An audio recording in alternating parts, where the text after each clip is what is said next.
A classic whole fried fish in tamarind sauce to eat with ugali.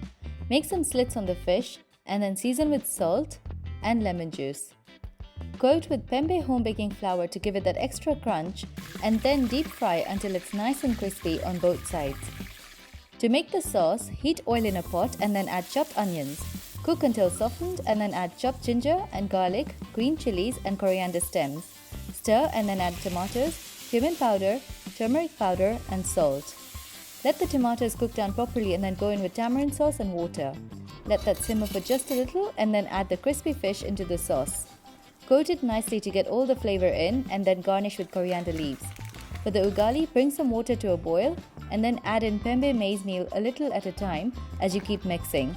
Once it becomes thick, push it against the edges to break apart any lumps.